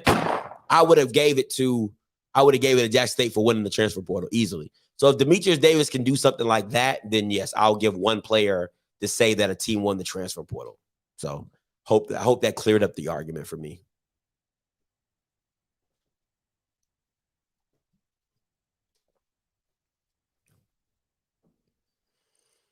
No, I think the question. I think your question is a little backwards. The question should be: is the offensive coordinator that came for Morehouse, is he going to do like, man, listen, offensive coordinators and defensive coordinators have egos, okay? So they think they know everything. They think they can smell themselves a mile away or whatever. So the question to me should be, will the offensive coordinator do or change his style of offense to fit what Demetrius does well? So you know what that means? That means calling back to North Shore, to the head coach and the offensive coordinator, and saying, hey, we got your kid. What does he do well? What stuff did you guys run that capitalized on his talents? That's what good coaching does. If you feel you have a transcendent player like a Demetrius Davis, you call back to the head coach, you call the offensive coordinator and the head coach, you guys get on a conference call, you guys get on a Zoom call, and you show me plays and show me stuff that's like, okay, he did that. Okay, he likes that. He does that very well. Okay, cool. That's what a good offensive coordinator does. That's what good head coaches do. You want to understand what your player does well, so you as the offensive coordinator can do what he feels comfortable doing, because you want him to come in and hit the ground running and making him feel comfortable. Because now remember, I don't know if he's there for the summer. He might come in like late fall, early summer or whatever, but you want him to grasp the offense. You want him to get going really quickly and pick it up and take it off and run with it. So that's what great offensive coordinators and head coaches should be doing when you see. I don't know about that. Because Blue is an Auburn guy. I want to make sure everybody understands that Blue graduated from Auburn. Nobody knows Auburn like Blue. And Blue said his best ball is a deep ball. So that means intermediate stuff is a little shaky. All right. So that means you got to find routes and concepts that he feels comfortable with throwing intermediate routes and intermediate passes. All right. So you got to figure that out. So it's just stuff like that, man. You got to do better. You got to do better.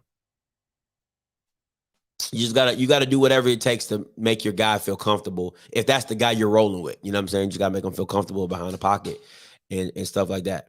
You can still grow, you know what I'm saying? You can still grow, you can still coach, but you got to make them feel comfortable. All right. So listen, guys, I'm about to get up out of here. I'm going to get up here in about 4 minutes. Anybody want to call in 516-259-9041, 516-259-9041.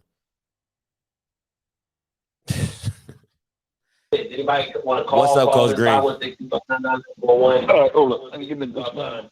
904. I'll say this though about Davis.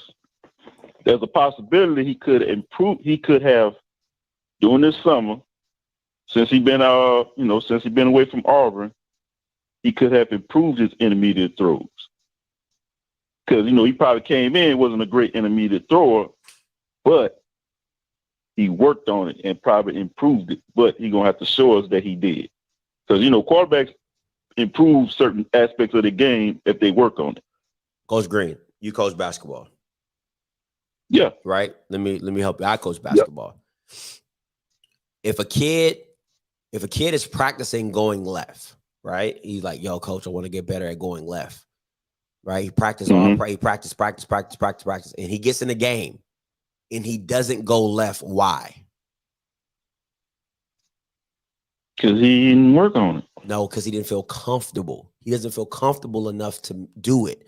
So until you feel comfortable enough to do it in the game, all that practice don't mean shit. I'm gonna just be honest with you. All that throwing and step back until you feel comfortable enough to do what you've been practicing in a game, because practice makes habits.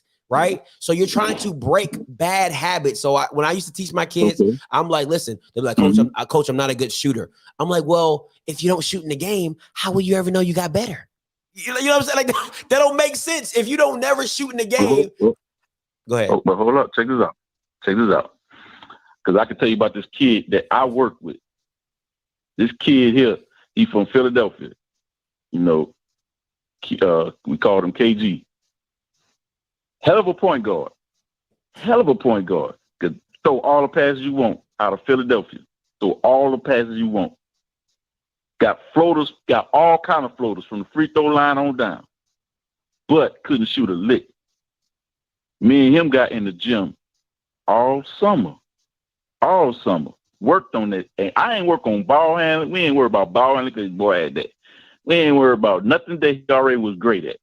We worked on shooting, pulling up from three off the dribble. When the season started, boy was shooting threes so good that when he shoot, he was pulling the Steph Curry, shooting and walking away. So it's a possibility you could get good, but you got to have, it's all about confidence too in doing it. That is reps and confidence. So you once have again, reps and confidence, it works. You're making my point. Until you do it in a game, it doesn't matter. Like all that practice don't matter. Until you do it in a game, it does not matter. Yeah. So you're right. That's all I'm saying. But all I'm saying is it's a possibility he probably improved it. But we're gonna find out once he step on the field. That's when it counts. I don't care about practice because there's no pressure with practice. There's no pressure with understanding like, oh, if I miss this throw, there's no pressure to it. You have to apply it when it matters the most. So all this stuff, like Miss Body, she said Andrew Body's in the lab. Oh, that's great. until he throws a dime until I see the improvement on the field where I'm like, okay, because he would have missed that pass last year. Then I'm gonna be like, oh yeah, he was working. But until that, I don't care. I don't care what. It's the intermediate throw. It's the intermediate throws of body too. Not really. It's the deep passes for me. He needs to work on his deep passing. The intermediate, it's not bad. He can hit it. But to me, to be great, to take Texas something to the next level, he has to hit the deep ball consistently. Okay. Hey, this is my last question. I'm done. It's about the fence you went through. Is that the same? The fence looked the same that it did back when you walked through it back in the day? Exact same, man. Exact same. No lie. It looked the exact. That's how I knew where to go. The same hole. The same hole, bro. I swear to God, everything on my mama is the same. That's the same hole. It'd be amazing how some stuff don't change, bro. It don't, man. It don't. 13 years later, bro. Still the same. Hey, appreciate the call, Coach Green. All right, man. Hey, what's up, Manny? Talk to me. Oh, man, he hung up. Oh, man, I just clicked on you. Hey, what's up, B? Talk to me. What's going on, Scotty? What's good? I'm actually excuse my background sound just in case the jet start making some weird noises. But what a lot of people got to understand is that if things are working out great for a player, the likelihood is they're not jumping in the portal. That's like very few top 22 on any team jump into the portal. That's fair. If you're a starter, you're not getting into the portal. You're going to ride out where you at.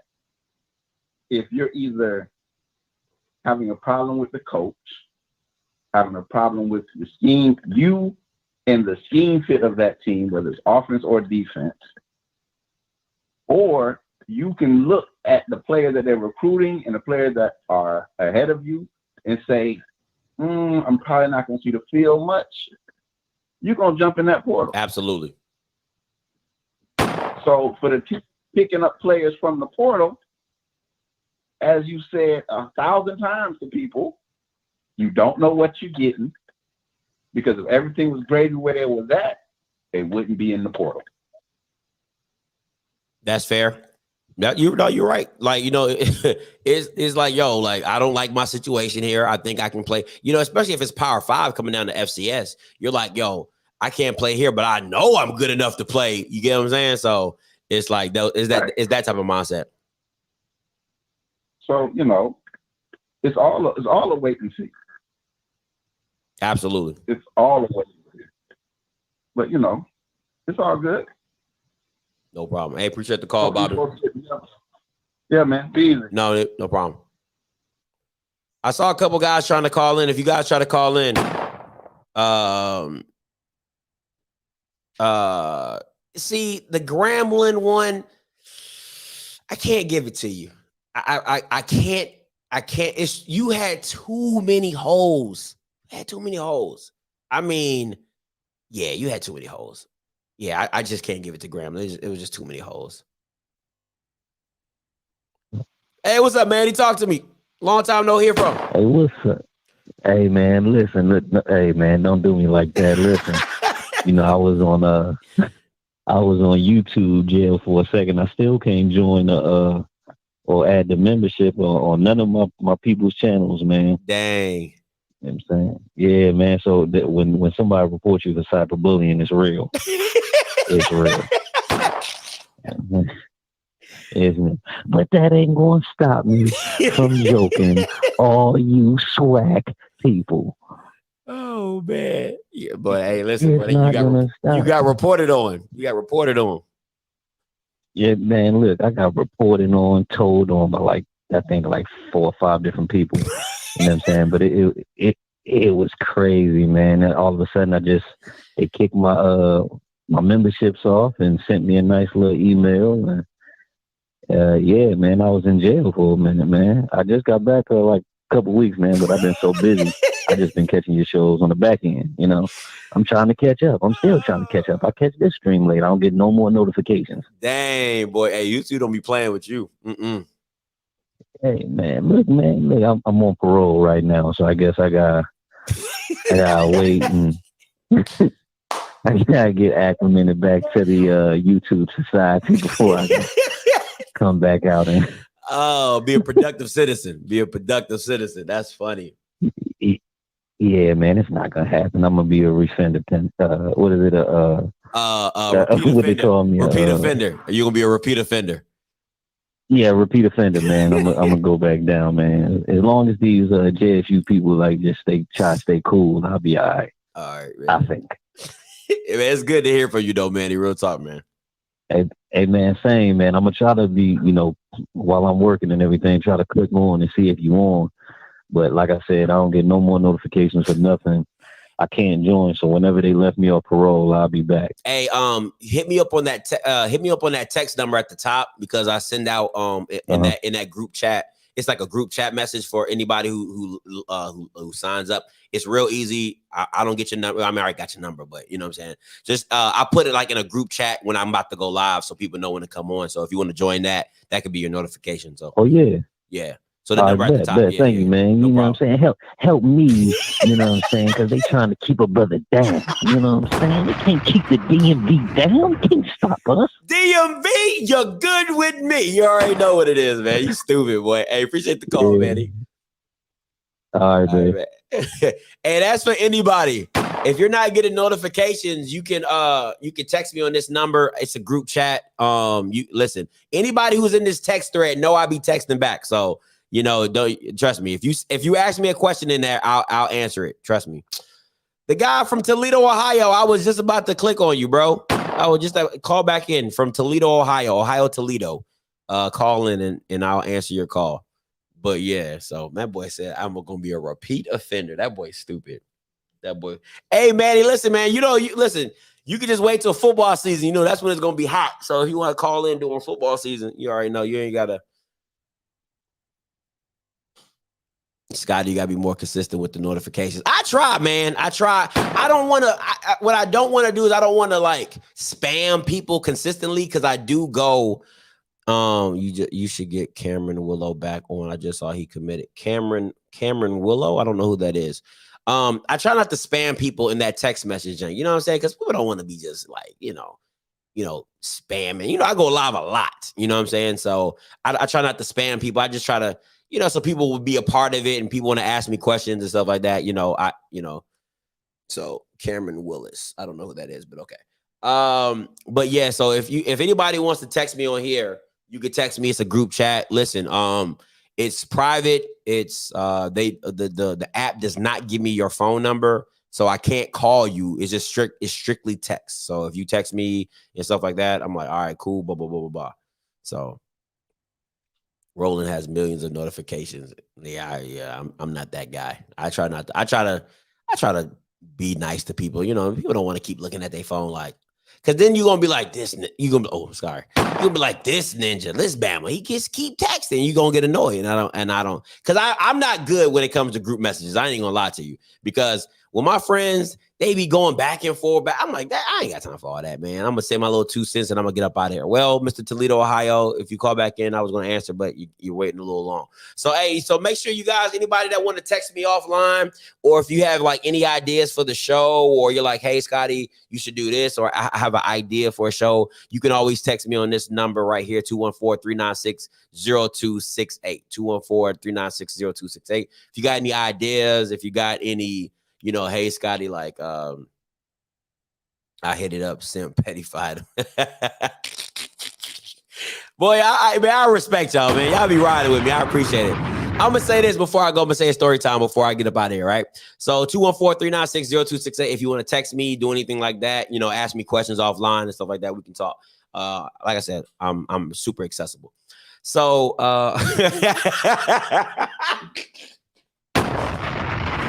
hey, so listen, right? So I want story time, right? So my mom, Deborah Scott University, right? So my mom, she's different, right? She's different. So she called me after the show this morning, and she was like, you really felt the need to go live to be petty? And I was like, yes, ma'am. She's like, she said, what she say? She said, I love what you do, but that one makes me, like, when I'm being petty, it makes her cringe, because she's like, I didn't raise you to be that way. And, you know, all those mom type answers.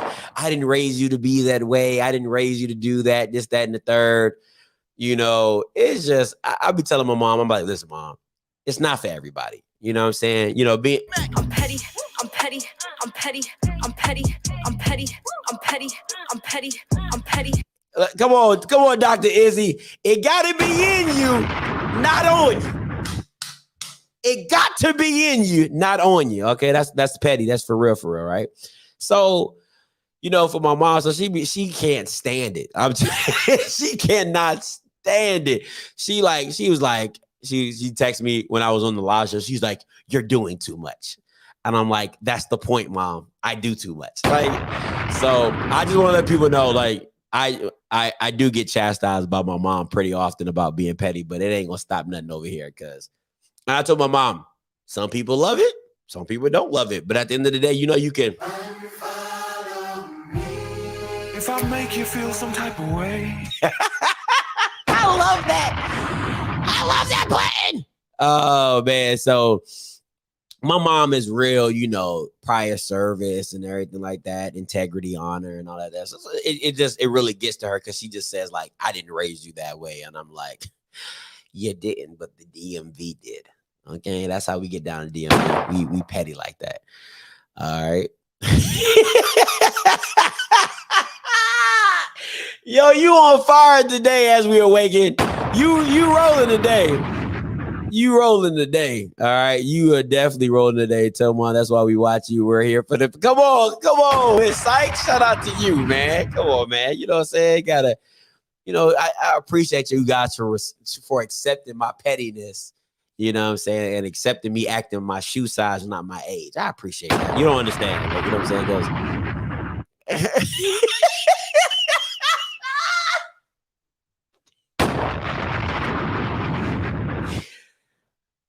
Sir, I'm stealing all of that. Do you hear me?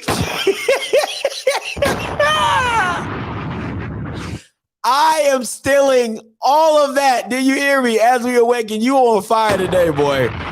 You are on fire today. Okay, I'm stealing that one. I'm gonna make that a whole shirt. You understand? I'm gonna make that a whole shirt. That is good stuff right there. I went to a PWI petty with it. That's good. I like that. I like that a lot. Oh, also, I like to give news on it. So, being with HBC League Pass, they are going to start doing my merchandise. All right. They are going to start doing some merchandise and stuff like that. So I will be talking to some merchandise vendors coming up in the next week. So please, guys, look out for the OffScript line. Okay.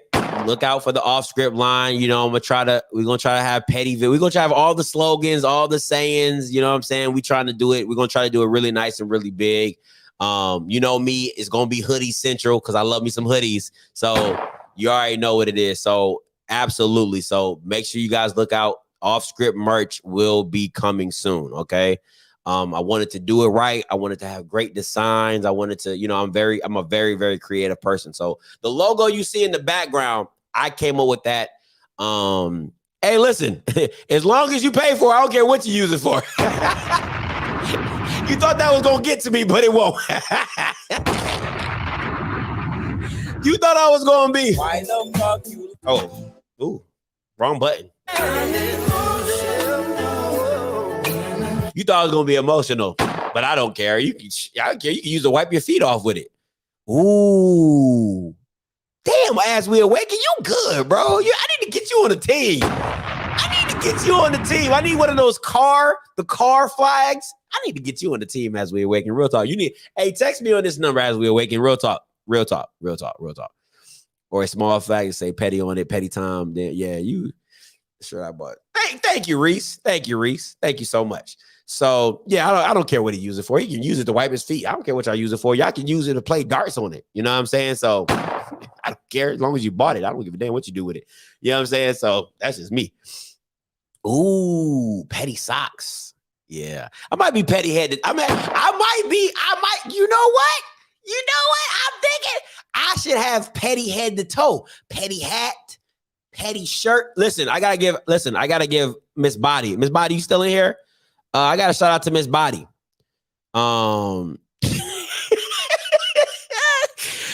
Miss Body, you still in here? Let me know. If you still in here, let me know. Because I got to give Miss Body credit for this one. She gave me the idea to do Captain Petty, but in the crunch, like Captain Crunch, but Captain Petty. I was like, oh, that's dope.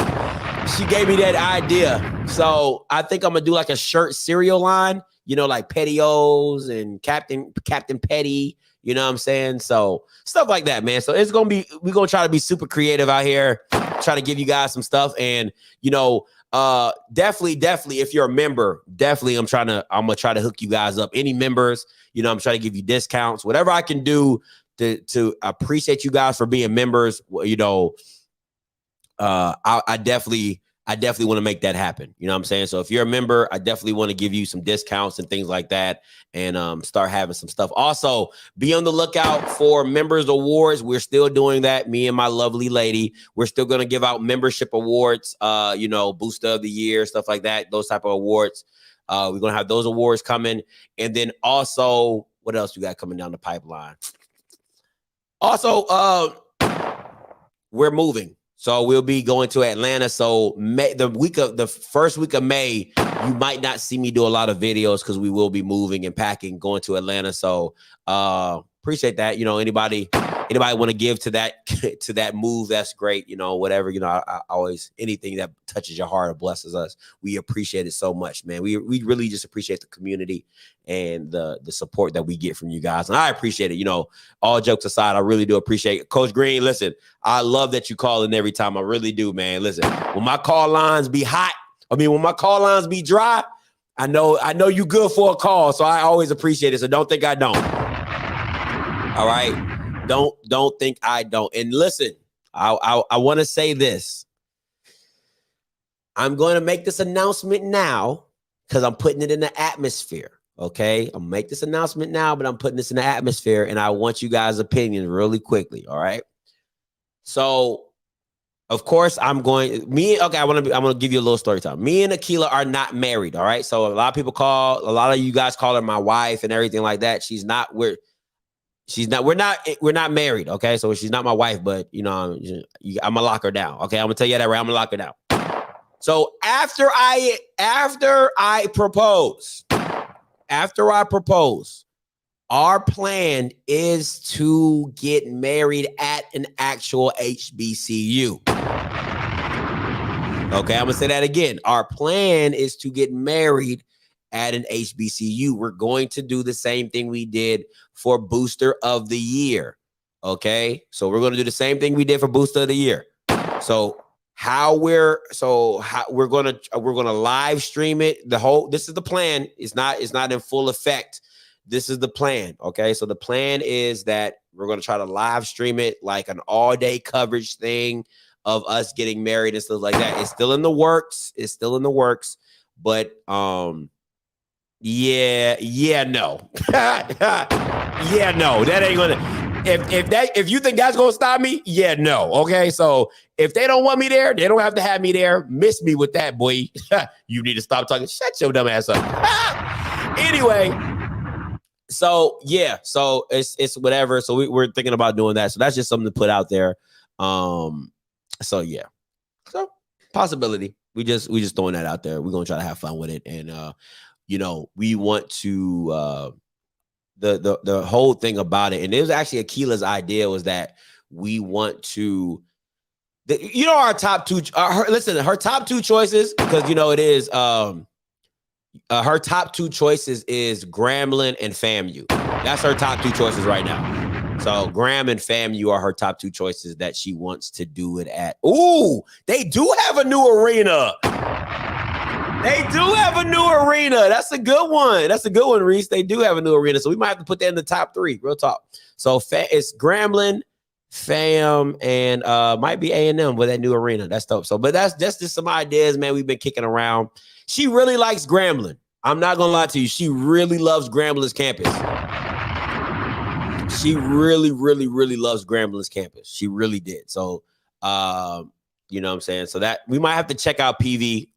We have to check out PV and stuff like that. But yeah, so that's just some stuff that's coming down the line. You know what I'm saying? So, hey man, listen, Dr. Lori ain't gonna let FAMU lose. That's just not in her cup of tea. FAMU is probably not gonna lose. I ain't gonna lie to you, but you know what I'm saying? But she does really, really, really love Grambling. So it's just something to think about. It's something that we're gonna try to make it happen on and stuff like that. So yeah, so that's it, man. That's some new stuff coming down the pipe, man. And listen, appreciate you guys for tuning in. Until next time, you know what I'm going to do. I'm going to holler. God bless.